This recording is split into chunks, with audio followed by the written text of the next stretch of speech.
Hello friends, welcome to my YouTube channel. Friends, today I am discussing some important topics and questions related to PCS exam, NTA NET and CTET. Okay, तो ये कुछ topic आपके काफ़ी important हैं Indian history से related, current affair से related और GS से। ठीक है, ये क्वेश्चंस प्रीवियसली आपके कई कॉम्पिटिटिव एग्जाम में पूछे गए हैं, जैसे आपके एनटीए नेट, सीटेट या फिर आपका एचटीईटी एग्ज़ाम है या फिर स्टेट के जो पीसीएस एग्ज़ाम्स होते हैं उन सभी में क्वेश्चंस पूछे गए हैं और अपकमिंग एग्ज़ाम्स में आने की प्रोबेबिलिटी बहुत ज़्यादा है। ठीक है, तो आप इनको अच्छे से अंडरस्टैंड कीजिए और उसके बाद अपने नोट्स में इसको इंक्लूड कर लेना। ये क्वेश्चंस आपके आने वाले कॉम्पिटिटिव एग्ज़ाम, जो भी आप कॉम्पिटिटिव एग्ज़ाम टीजीटी, पीजीटी या फिर स्टेट के पीसीएस एग्ज़ाम में अपीयर हो रहे हो उसमें इसके आने के चांसेस बहुत ज़्यादा हैं। ठीक है, और आप अपने इसको टाइम टू टाइम रिवीजन करते रहना, देखना आपकी प्रिपरेशन अच्छी हो जाएगी। ओके, तो स्टार्ट करते हैं। आपका टॉपिक है वाइल्ड लाइफ प्रोटेक्शन एक्ट 1972।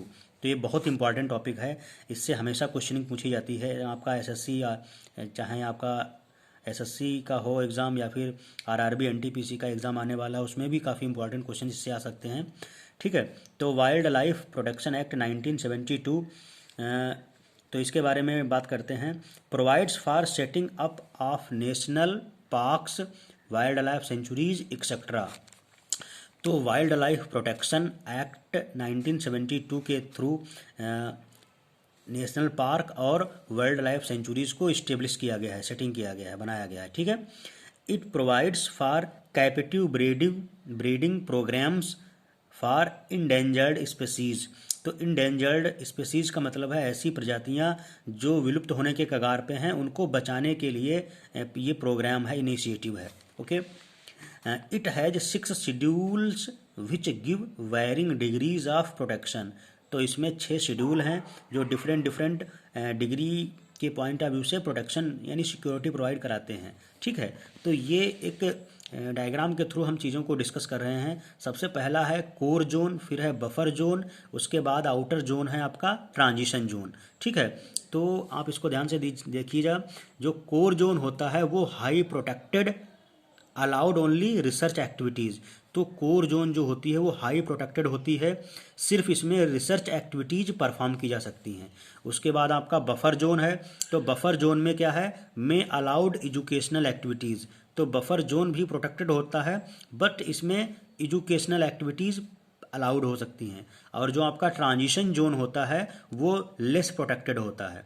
ठीक है, तो ये आप इस प्रकार से जोन को देख सकते हो on the basis of protection and human activities. Okay, इसके बाद आपका टॉपिक आता है बायोडाइवर्सिटी कंजर्वेशन।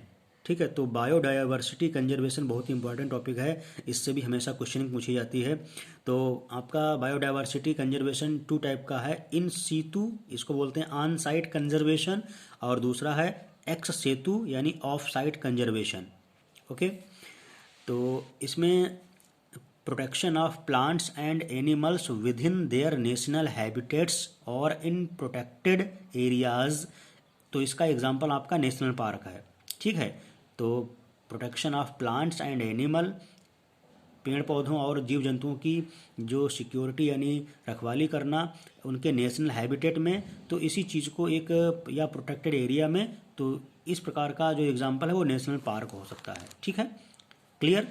आप नेशनल पार्क को देखते हैं। National parks are aimed at protecting biodiversity. तो नेशनल पार्क को बनाने का जो प्रमुख उद्देश्य है वो यही है कि जो बायोडाइवर्सिटी है वो मेंटेन रहे, प्रोटेक्ट रहे। ठीक है, क्लियर। तो ये इसका मेन एम है। ओके, नेक्स्ट आपका है conservation of plants and animals outside there natural habitats. ठीक है, और प्लांट्स और एनिमल को प्रोटेक्शन प्रोवाइड कराना उनके नेचुरल हैबिटेट से आउटसाइड में भी। ठीक है, इट इंक्लूड्स, तो उनके नेचुरल हैबिटेट में और उसके बाहर भी प्रोटेक्शन प्रोवाइड कराना, ये मेन काम है। ठीक है, इट इंक्लूड्स गार्डन्स, जू, gene bank, seek bank, tissue culture, preservation, CSIR। तो ये सभी चीज़ों को प्रोटेक्शन प्रोवाइड कराता है। ठीक है, नेशनल पार्क्स। ओके, और उसके बाद है boundaries can be changed only by legislation ठीक है, तो इसकी जो सीमाएं हैं केवल लेजिस्लेशन असेंबली के द्वारा चेंज की जा सकती हैं। No human activities can be allowed in national parks, तो नेशनल पार्क में ह्यूमन एक्टिविटी नहीं परफॉर्म की जा सकती, केवल रिसर्च ओरिएंटेड जो वर्क है वो किए जा सकते हैं बस। ठीक है, नेक्स्ट इसमें है wildlife parks are declared by notification for the purpose of protecting, propagating और डेवलपिंग वाइल्ड लाइफ और its environments, human activities lesser protection than national parks. ठीक है, तो जो वाइल्ड लाइफ पार्क्स होते हैं वो एक नोटिफिकेशन के द्वारा डिक्लेयर किए जाते हैं और उनका पर्पस उद्देश्य ये होता है प्रोटेक्टिंग, प्रोपोगेशन और डेवलपमेंट करना वाइल्ड लाइफ को और इसके इन्वायरमेंट को। ठीक है, और इसमें ह्यूमन जो एक्टिविटी हैं वो बहुत कम परफॉर्म की जाती हैं in compare to national park. ठीक, national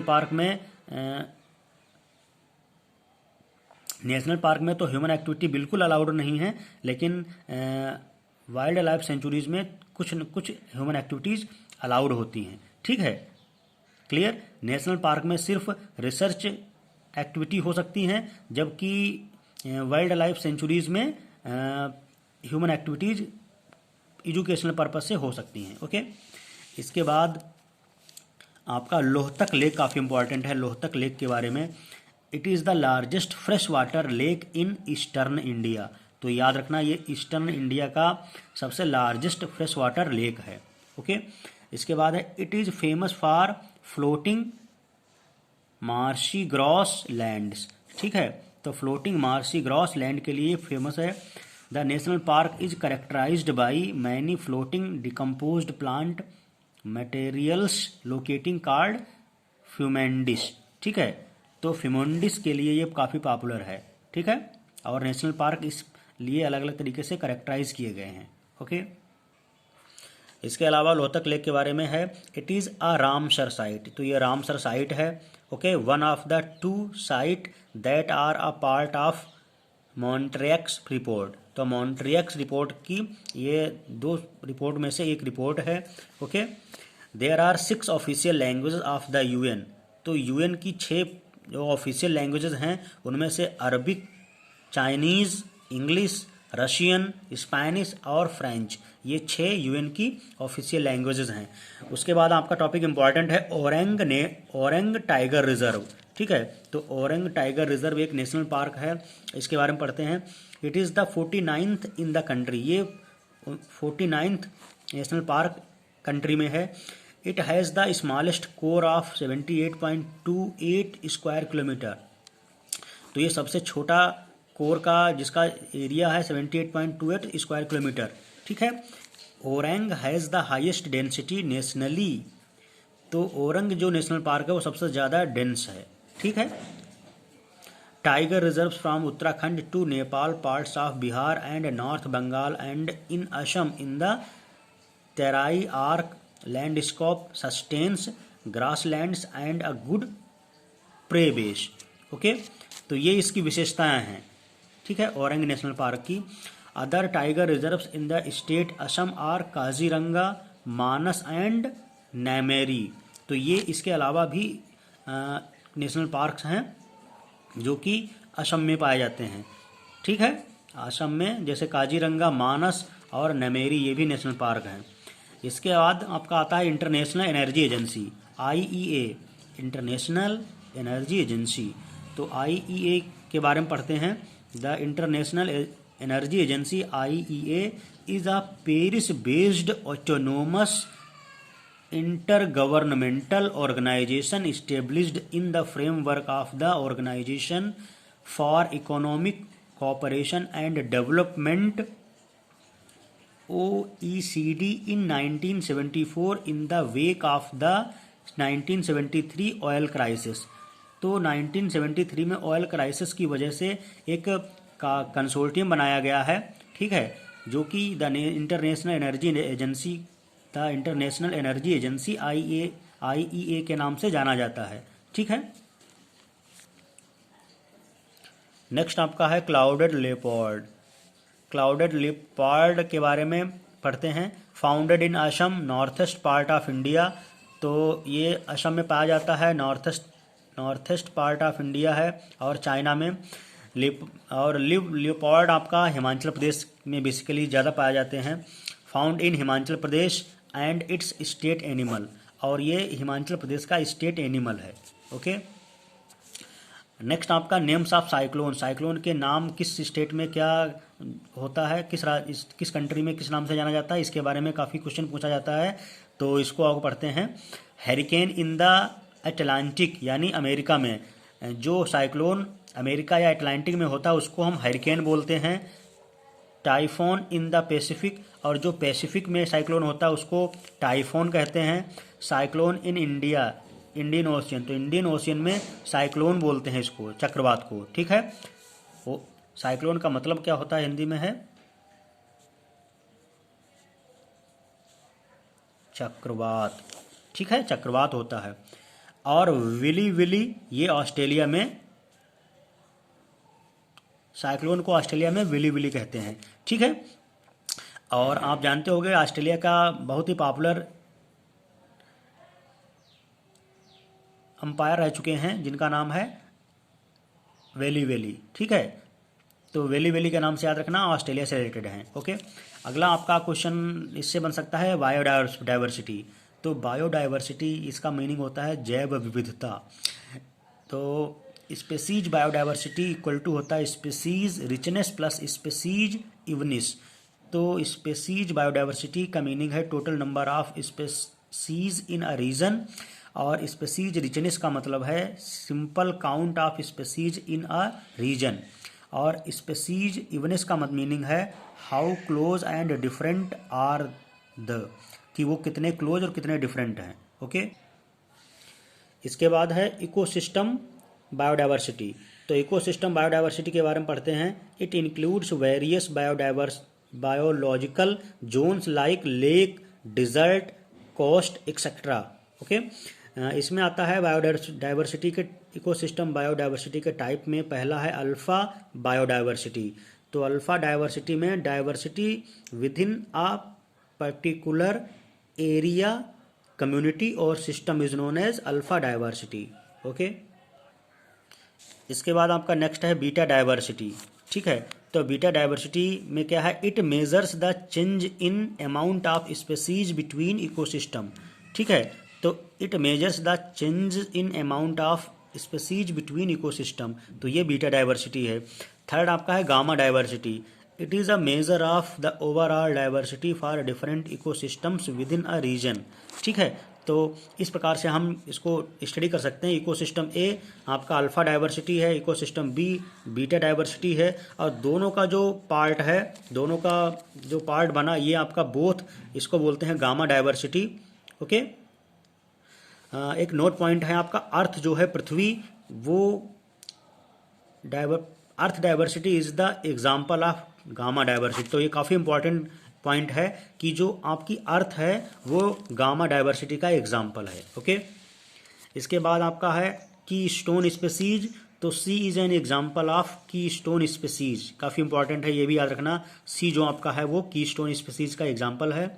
they connect large number of species in food web. तो फूड वेब जो होता है, on the basis of food animals are dependent to each other which is known as food web. Okay, तो indicator species में आपका आता है mosses, tubifex, worms, greasewood etcetera. तो ये सभी आपके इंडिकेटर स्पेसीज में आते हैं।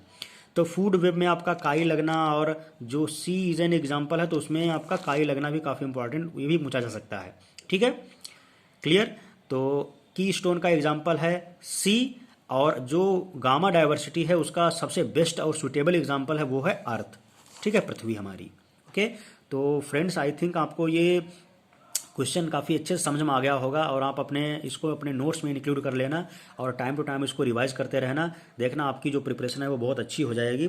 और आप जिस भी कॉम्पिटिटिव एग्जाम की तैयारी कर रहे हो, जैसे आपका NTPC RRB का जो एग्ज़ाम होने वाला है, या फिर SSC CGL की तैयारी कर रहे हैं, या फिर किसी TGT PGT के एग्ज़ाम के लिए तैयारी कर रहे हैं, या फिर किसी स्टेट के पीसीएस के एग्जाम की तैयारी कर रहे हैं तो उसमें भी काफ़ी क्वेश्चन इससे पूछा जाता है। और ये जितने भी टॉपिक मैंने बताए हैं वो सब स्टेट का जो पीसीएस एग्जाम होता है उसी से रिलेटेड लिए गए हैं। और यूपीएससी में भी काफ़ी क्वेश्चन इससे पूछा गया है आपका, जैसे गामा डाइवर्सिटी का एग्जाम्पल क्या है, ठीक है। तो इस प्रकार से क्वेश्चन आपसे स्टेटमेंट वाइज बना के पूछा जा सकता है, तो इनको आप अच्छे से प्रिपेयर कर लेना। और एसएससी में इसको 1 स्टेटमेंट मार्क्स के क्वेश्चन दे देता है, ठीक है। बस इतना सा डिफरेंस है पीसीएस एग्जाम और यूपीएससी और एसएससी में, यही डिफरेंस है। पीसीएस और यूपीएससी में क्या है, 4-5 क्वेश्चन को एक साथ स्टेटमेंट बना के और उसमें से select one of the following ऐसे करके क्वेश्चन पूछ लेता है। जबकि एसएससी और एनटीपीसी का जो आरआरबी एग्ज़ाम कराएगी जो आने वाला एग्ज़ाम है, तो आरआरबी एनटीपीसी के पॉइंट ऑफ व्यू से ये एक स्टेटमेंट आपसे 1 मार्क्स में पूछा जा सकता है, ठीक है। डायरेक्ट टू डायरेक्ट क्वेश्चन, कभी क्वेश्चन घुमाया नहीं जाता है। तो इनको अच्छे से प्रिपेयर कर लेना और अपने फ्रेंड्स को ये शेयर कर देना वीडियो, ताकि जो लोग इसकी तैयारी कर रहे हैं उनको हेल्पफुल हो और वो अपने जो भी कॉम्पिटिटिव एग्ज़ाम की तैयारी कर रहे हैं उसमें सक्सेसफुल हो सकें। इससे आप उनकी हेल्प कर सकते हो और टाइम टू टाइम इसको रिवाइज करते रहना, आप देखना डेफिनेटली सक्सेस होगे, ठीक है। तो नेक्स्ट इसके कुछ क्वेश्चंस हैं वो नेक्स्ट वीडियो में मैं शेयर करूँगा, तब तक के लिए थैंक यू।